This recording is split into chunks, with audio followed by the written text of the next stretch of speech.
નમસ્કાર દર્શક મિત્રો, આપ જોઈ રહ્યા છો કે ન્યૂઝ અને અમારા વિશેષ કાર્યક્રમ કાલ આજ અને આવતીકાલમાં આપનું સ્વાગત છે। દર્શક મિત્રો, આજે વાત કરવાની છે હિન્દુત્વની।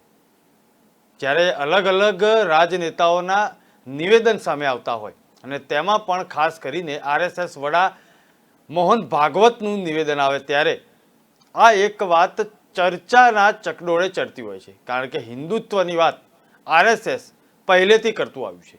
15 વર્ષમાં અખંડ ભારત બની જશે તેવી વાત મોહન ભાગવત કરી રહ્યા છે। દેશનો વિકાસ ધર્મના માર્ગે જ થશે તેવી પણ વાત તેમણે કરી છે। બીજી વાત કરી તેમણે આપણે દંડા સાથે અહિંસાની વાત કરવાની છે અને ભારત સતત પ્રગતિના માર્ગ ઉપર છે આ પણ વાત તેમણે કરી। સાથે સાથે પ્રજાને આ અભિયાનમાં જોડવા માટે અપીલ કરાઈ છે। દેશનો વિકાસ ધર્મના માર્ગે જ થશે અને દુનિયા શક્તિને જ માનતી હોવાથી આપણે દંડા સાથે અહિંસાની વાત કરવી પડશે। ભારત સતત પ્રગતિના માર્ગ ઉપર આગળ વધી રહ્યો છે, તેના માર્ગમાં આવનારા ખતમ થઈ જશે તેવી પણ વાત તેઓ કરી રહ્યા છે। સાથે સાથે અખંડ ભારતનો મુદ્દો રાષ્ટ્રીય સ્વયંસેવક સંઘના એજન્ડામાં હંમેશા સર્વોપરી રહ્યો છે। ત્યારે સંઘના વડા મોહન ભાગવતે હરિદ્વારમાં જણાવ્યું છે કે સનાતન હિન્દુ ધર્મ જ રાષ્ટ્ર છે અને સાથે સાથે તેઓ કહી રહ્યા છે કે જે રીતે મોહન ભાગવત હિન્દુ રાષ્ટ્રને અખંડ ભારતની વાત કરી રહ્યા છે ત્યારે आओ જોઈએ મોહન ભાગવતે શું કહ્યું। हमारे देश की सब बातें उसी को परिलक्षित करती है। मैं हिंदू कहता हूं तब किसी को छोड़ता नहीं हूं, क्योंकि संघ जब हिंदू कहता है तो उसको पीछे 3 बातें हैं। जो भारत को अपनी मातृभूमि मानता है, भारत के जन जल जंगल जमीन जानवर सहित भूमि पर प्रेम करता है, उसकी भक्ति करता है। इस भारत की सर्वसमावेशक सर्व स्वीकार करने वाली उदार मानवता संस्कृति को जो अपने जीवन में उतारने का प्रयास करता है और भारत की यह नीति पूर्वक संस्कारों को अनुशासन को मानने वाली, मनुष्य जीवन में मंगल सृजन करने वाली, संपूर्ण सृष्टि को मित्र भाव से कल्याण की ओर अग्रसर करने वाली यह जो श्रेष्ठ संस्कृति है, देश काल परिस्थिति अनुरूप आचरण का जो अपने जीवन में आचरण करके पुरस्कार करता है, ऐसा कोई भी हो, किसी भी भाषा का बोलने वाला हो, किसी भी प्रांत का रहने वाला हो, किसी भी उपासना पद्धति में पूजा करने वाला हो या किसी की पूजा न करने वाला हो, वह भारत माता का पुत्र हिंदू है। और इस अर्थ में हमारा 130 करोड़ लोगों का पूरा समाज संघ के लिए हिंदू समाज है। संघ तो सबको अपना मानता है, संघ सबका भला चाहता है, संघ सबको एक सूत्र में पिरोना चाहता है, उन्नत बनाना चाहता है। वो क्या मानते हैं उसका प्रश्न है।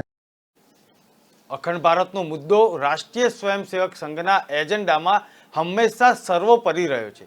ત્યારે સંઘના વડા મોહન ભાગવતે હરિદ્વારમાં સનાતન હિન્દુ ધર્મ રાષ્ટ્ર છે ને 20-25 વર્ષમાં ભારત અખંડ રાષ્ટ્ર હશે, પરંતુ પ્રજા પ્રયાસ કરે તો માત્ર 15 વર્ષમાં અખંડ ભારત બની જાય તેવી વાત તેમણે કરી।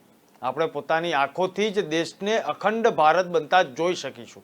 ભારત હવે રોકાવાનું નથી, તેના રસ્તામાં આવનારા ખતમ થઈ જશે અને દેશનો વિકાસ થશે તો તે ધર્મથી જ થશે તેવી વાત તેઓ કહી રહ્યા છે।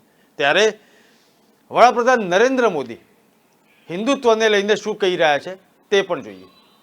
का संकल्प किया था तब देश के पहले प्रधानमंत्री और आप ही की परिवार की पुरानी पीढ़ी के महारथी, उन्होंने सोमनाथ मंदिर के संबंध में क्या रुख अपनाया था वो क्या हिंदुस्तान नहीं जानता है क्या?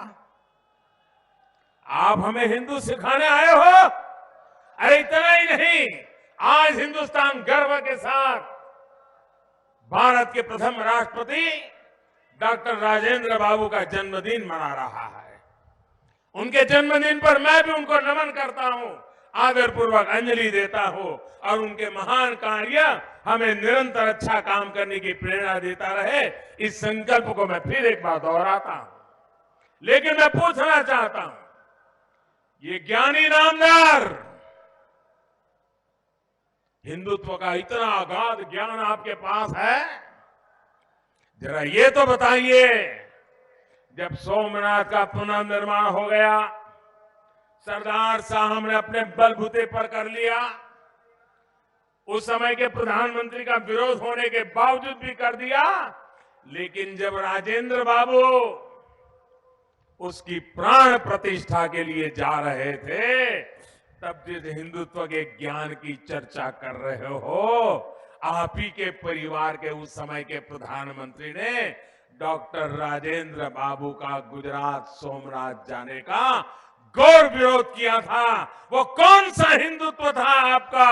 वो कौन सा ज्ञान था हिंदू का आपका? मोदी ने तो कभी दावा नहीं किया है।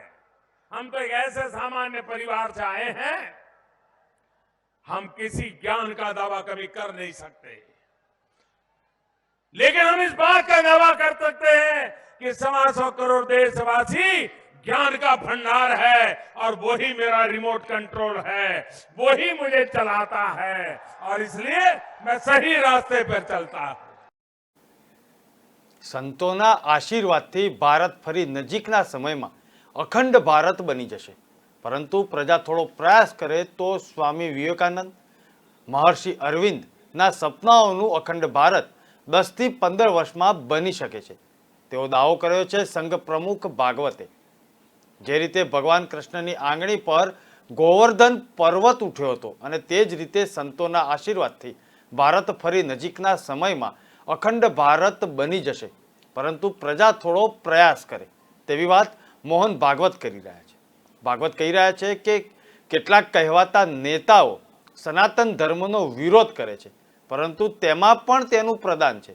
જો તેનો વિરોધ કરતા જ હોત તો હિન્દુ જાગત જ નહીં અને સૂતા રહેતા હોત।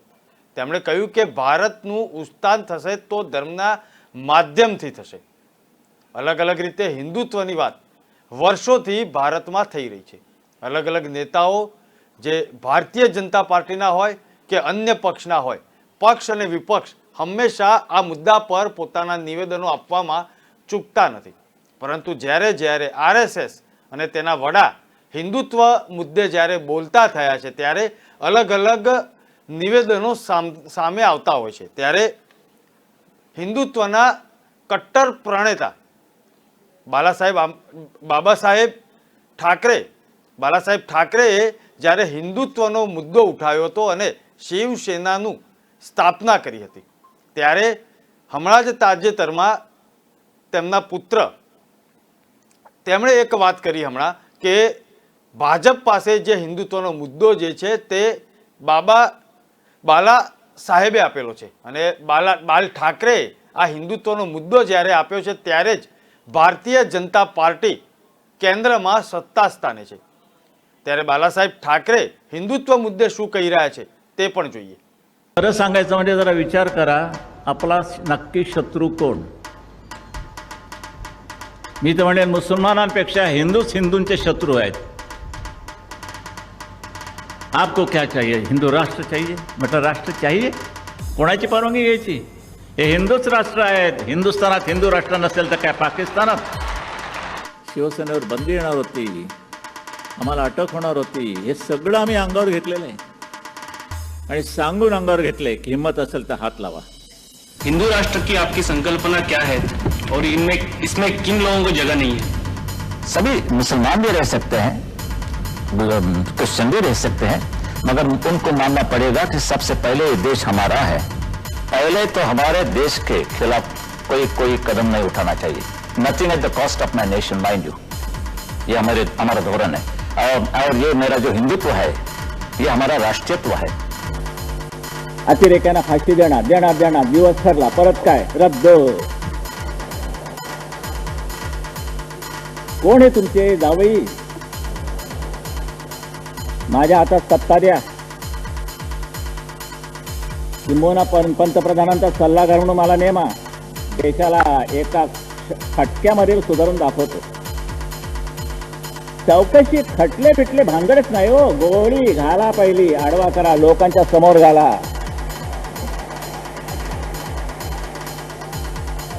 आणि माझ्यावरती आरोप बिहार आणि उत्तर प्रदेश 2 लांडे आले, ह्या शिवाजी पार करून त्यांनी एका चारोळी ठोकली की हमारी सरकार आएगी तो हम बाळासाहेब ठाकरे को गिरफ्तार करेंगे. मग भडव्यांना सांगायचे की ज्यावेळेला तुम्ही मला अटक कराल त्यावेळेला तुम्ही मुंबईत असा, इथे असलं पाहिजे. म्हणजे मग मुंबई पेटल्यानंतर तुम्हाला सुद्धा त्यात टाकता येईल. काय याच्यामध्ये चिथावणी वगैरे काही नाही. हा आमच्या एकंदर जगण्या मरण्याचा प्रश्न आहे. आम्ही काही देवनारचे बोकड नव्हत किंवा काल प्रकारचा बांध्याचा खटीक खाना नाहीये. श्रीलंकेत हिंदू उभे राहिलेले आहेत, प्रत्येकाच्या गळ्यामध्ये झेंडूची माळ आहे आणि ते आपले चाललेले सुरापर्जित वगैरे वगैरे. चलो साले एकेकाची मुंडी घाल त्याच्या ह्याच्यात.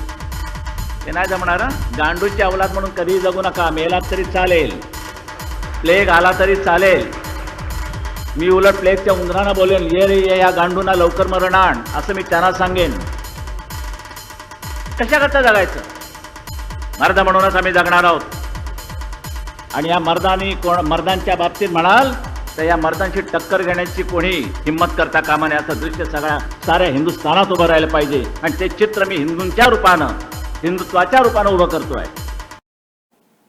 ભારતમાં ધર્મના વિકાસ માટે પ્રયાસ થશે તો જ ભારતનો વિકાસ થશે તેવું મોહન ભાગવત કહી રહ્યા છે. સાથે સાથે તેના માર્ગમાં આવનારા કાં તો હટી જશે અથવા તો ખતમ થઈ જશે. આવી વાત બાલાસાહેબ ઠાકરેએ પણ કરી હતી. આ રાષ્ટ્ર હવે વિકાસ વિના રોકાવાનું નથી તેવી વાત પણ સંઘ સુપ્રીમો કહી રહ્યા છે.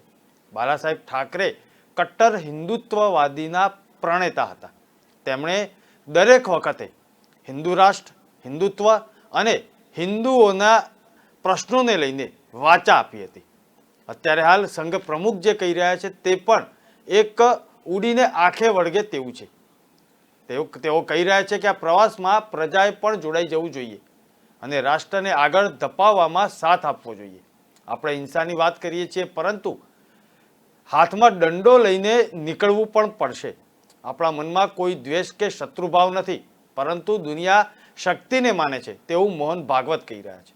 અલગ અલગ સમયે અલગ અલગ રીતે હિન્દુત્વનો એજન્ડા લઈને ભારતીય જનતા પાર્ટીએ અલગ અલગ રીતે રાજનીતિ કરી હતી અને સત્તા સુધી પહોંચવાનો એક માર્ગ જે છે તે મોકળો કર્યો હતો.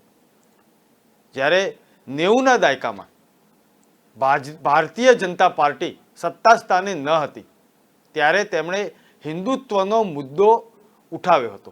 વાજપેયી સોફ્ટ હિન્દુત્વના મુદ્દાને લઈને વડાપ્રધાન પદ સુધી પહોંચ્યા હતા. ત્યારે સોમનાથથી અયોધ્યા સુધીની જે રથયાત્રા હતી ત્યારે એલ.કે. અડવાણી, ભાજપના દિગ્ગજ નેતા એલ.કે. અડવાણીએ શું કહ્યું તે પણ જોઈએ.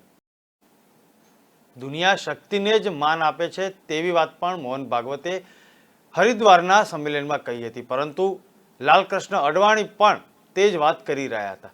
1000 વર્ષથી સનાતન ધર્મને ખતમ કરવાનો સતત પ્રયાસ થતો રહ્યો છે પરંતુ તેને લોકો ખતમ નથી કરી ગયા. પરંતુ સનાતન ધર્મ આજે પણ હયાત છે. આરએસએસ પ્રમુખ મોહન ભાગવત હરિદ્વારમાં કનખલમાં સંન્યાસ રોડ સ્થિત કૃષ્ણ નિવાસ આશ્રમ ખાતે એક સમારોહમાં આ વાત કરી રહ્યા હતા. સાથે સાથે રાષ્ટ્રના વિકાસમાં જોડાવા માટે તેમણે હાકલ કરી. આ આખી વાત એક વળાંક પર જ્યારે આવે છે ત્યારે ચર્ચાનો વિષય એટલા માટે બને છે કારણ કે મોહન ભાગવતે આવનારા 15 વર્ષમાં અખંડ ભારતની વાત જે છે, જે કલ્પના જે છે તે સાકાર થઈ જશે જો પ્રજા સાથ આપશે તો. આ વાત કર્યા બાદ અલગ અલગ નિવેદનો અત્યારે પણ આવ્યા પરંતુ અત્યારે હાલ ભૂતકાળમાં જે નિવેદનો હિન્દુત્વ વિશે અલગ અલગ લોકનેતાઓએ આપ્યા હતા, રાજનેતાઓએ આપ્યા હતા તે પણ અત્યારે હાલ આપ જોઈ રહ્યા છીએ. ત્યારે અડવાણીએ જે નિવેદન આપ્યું ત્યારબાદ અત્યારે હાલ મહારાષ્ટ્રમાં હિન્દુ અને હિન્દુત્વને લઈને એક અલગ રાજનીતિ શરૂ થઈ છે. બાલાસાહેબ ઠાકરેના ભત્રીજા રાજ ઠાકરે અત્યારે હાલ હિન્દુત્વના મુદ્દાને લઈને મેદાને આવ્યા છે. તેમણે રાજનીતિ શરૂ કરી છે લાઉડસ્પીકરને લઈને અને લાઉડસ્પીકરની જે રાજનીતિ શરૂ થઈ છે અને અલ્ટિમેટમ પણ આપ્યું છે. ત્યારે મુંબઈના ભાજપના જે નેતા જે છે તે શું કહી રહ્યા છે તે પણ જોઈએ. जय श्री राम। देश में हमारे हिंदू भाइयों के लिए जो मंदिर में लाउड स्पीकर की आवश्यकता है, जो मंदिर भजन चलाना चाहते हैं, कीर्तन करना चाहते हैं और हमारे देवी देवताओं के गाने बजाना चाहते हैं, उनका स्वागत करते हैं। उनको लाउड स्पीकर की अगर जरूरत है तो एक मुहिम हमने चालू की है, फ्री लाउड स्पीकर देश में सभी मंदिरों को पहुंचाना और सरकार का कानून का वॉइस डेसिमल का पालन करते हुए, नॉइज पोल्यूशन का पालन करते हुए लाउड स्पीकर के ऊपर देवी देवताओं के भजन होने चाहिए। ये दरख्वास्त करेंगे। एक फॉर्म हमने बनाया है, पता का, नाम का, पुजारी का, पंडित जी का और कहाँ पे मंदिर है, इसको भरकर सोशल मीडिया के माध्यम से मेरे अकाउंट पे आप भेजिए। आने वाले समय पर आप तक ये लाउड स्पीकर पहुंचाने की जवाबदारी हमारी है और जो लोग इस मुहिम के साथ मेरे साथ जुड़ना चाहते हैं उनका भी स्वागत है। बहुत बहुत धन्यवाद। भारत माता की जय। हर हर महादेव। जय श्री राम।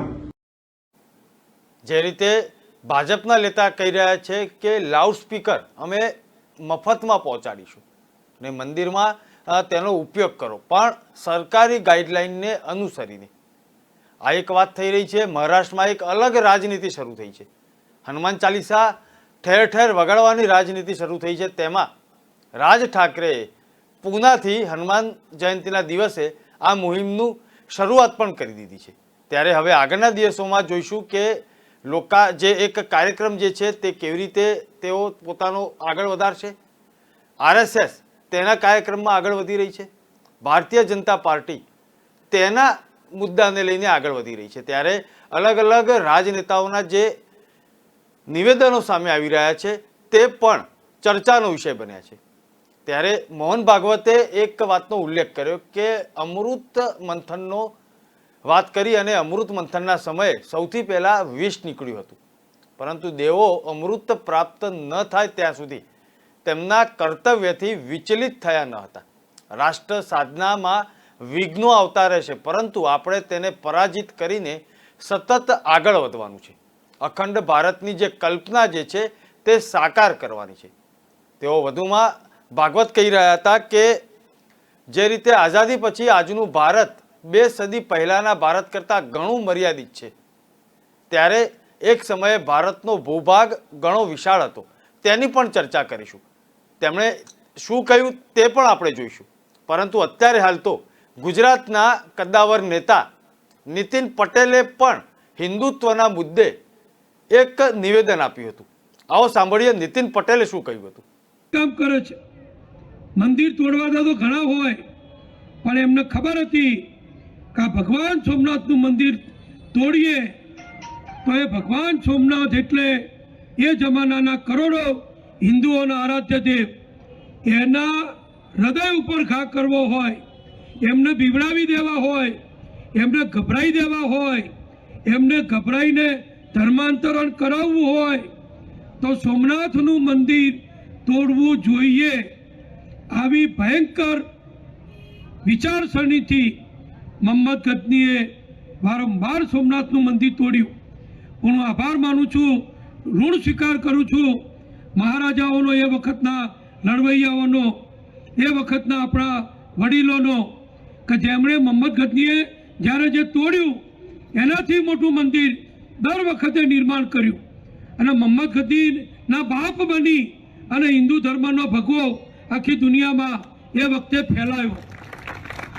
પછી તો આઝાદી આવી, સરદાર વલ્લભભાઈ જુનાગઢ ગયા, આરજી હકુમત, આ લોકોની વિચારસરણી તમે જુઓ. આખો દેશ સરદાર વલ્લભભાઈ એક કર્યો. આપણા ભાવનગરના મહારાજા કૃષ્ણકુમારસિંહજી, આપણા જામનગરના મહારાજા, આપણા વડોદરાના સર સયાજીરાવ ગાયકવાડ, આવા અનેક રાજવીઓએ જે હિન્દુ રાજવી હતા એમના રજવાડા સરદાર વલ્લભભાઈને કીધું કે હવે ભારત માતા બને છે તો ભારતની એકતા માટે, અખંડિતતા માટે અમારું રાજ્ય, અને રાજ્ય નાનું મોટું નહીં, અબજોની સંપત્તિ વાળી મિલકતો, જમીનો, મહેલો, જળ ઝવેરા, દાગીના, હીરા, સોનું, એ બધું રાષ્ટ્રને અર્પણ કરી દીધું. પણ બે નબળા લોકો નીકળ્યા. કયા લોકો નીકળ્યા? એક જુનાગઢનો નવાબ અને એક હૈદરાબાદનો નિજામ. હવે જુનાગઢ તો આપણા ગુજરાતમાં ચારે બાજુ હિન્દુઓ, હૈદરાબાદની ચારે બાજુ હિન્દુઓ, અને એને કૂદકો મારીને પાકિસ્તાન જોડે જોડાવતું. અને આ ભુટ્ટો, એનો બાપો અહીંયા દીવાન હતો, આજે પાકિસ્તાનનો વડાપ્રધાન. અને આ તો બધું કુદરતનું કામ કરે જ છે. એ ઉછરીને એ ભુટ્ટો પાકિસ્તાનના વડાપ્રધાન તરીકે, હમણાં મેં એક ટીવી ઉપર વિડીયો જોયો આપણી આઝાદ દિન પ્રસંગે, કે કેટલું ભારત વિરુદ્ધ બોલતો હતો. એ ભુટ્ટો એ વખત એવું બોલેલો કે અમે પાકિસ્તાનીઓ ભૂખ્યા મરી જઈશું પણ અણુબોમ્બ બનાવ્યા વગર નહીં રહીએ. પણ આ તો બધા એવા છે કે એ જ ભુટ્ટોને એના જ લોકોએ ફાંસીએ લબડાવી દીધો. એટલે આ તો બધું પૂરું જ થવાનું છે, તમે કોઈ ચિંતા ના કરતા. આ કાલથી ચાલુ થઈ ગયું છે. ધડાકા થયા, રાત્રે સવારે થયા, આનો અંત જ નથી. રાક્ષસો જ મારે. પૂરું થવાનું સમજી લેજો. આપણે તો આપણી તૈયારી રાખવાની. આ દુનિયામાં જ્યાં લડાઈ ચાલે છે, હું કોઈની ટીકા કરવા નથી કહેતો, એક રાજકીય વિશ્લેષક તરીકે કહું છું કે ઈરાકની લડાઈ થઈ, સદ્દામ હુસેનની સ્થિતિ થઈ, તો આપણે કહેતા ભારતવાળા અખંડ ભારતની કલ્પનામાં કઈ રીતે એની એક આખી પરિકલ્પના છે રાષ્ટ્રીય સ્વયંસેવક સંઘ, તેની પણ ચર્ચા કરીશું. કારણ કે જે રીતે રાજનેતાઓ અલગ અલગ નિવેદનો આપે છે, અને ખાસ કરીને ભારતીય જનતા પાર્ટીના અને શિવસેનાના અને મહારાષ્ટ્ર નવનિર્માણ સેનાના અલગ અલગ નેતાઓ હિન્દુત્વની વાત કરે છે, અને ઓપોઝિટ સાઈડના, એટલે કે અત્યારે હાલ જે રીતે નિવેદનો આક્ષેપ પ્રતિ આક્ષેપ બધું જ આવી રહ્યું છે. પરંતુ અખંડ ભારતની કલ્પના જે છે તે પણ સમજવા જેવી છે. આઝાદી પછી આજનું ભારત 2 સદી પહેલાના ભારત કરતાં ઘણું મર્યાદિત છે. કહેવાય છે કે એક સમયે ભારતનો ભૂભાગ ઘણો વિશાળ હતો. કન્યાકુમારીથી કાશ્મીરથી કન્યાકુમારી અને આસામથી ગુજરાત સુધી મર્યાદિત ન હતો. એક સમયે અફઘાનિસ્તાન, ભૂતાન, મ્યાનમાર, તિબેટ, શ્રીલંકા, પાકિસ્તાન અને બાંગ્લાદેશનો જે આખો ભાગ જે છે તે અખંડ ભારતમાં સમાવેશ થતો હતો. પરંતુ બ્રિટિશ શાસનમાં વર્ષ 1850 પછી ક્રમશઃ અલગ અલગ દેશો ભારતમાંથી વિખૂટા પડતા ગયા. અંતે આઝાદી સમયે ભારત અને પાકિસ્તાનના ભાગલા થયા તથા 1971માં પાકિસ્તાનના ભાગલા થઈને બાંગ્લાદેશ અલગ દેશ બન્યો. સંઘ પ્રમુખ મોહન ભાગવતના 15 વર્ષમાં અખંડ ભારત બનવાના નિવેદન સામે અલગ અલગ વાતો આવી છે, પરંતુ સંઘ પ્રમુખ મોહન ભાગવત શું કહી રહ્યા છે આ એક આખા નિવેદનમાં તે પણ જોઈએ. विभाजन, मातृभूमि का विभाजन, देश का विभाजन, ये न मिटने वाली वेदना है. उसका निराश तभी होगा जब ये विभाजन निरस्त होगा.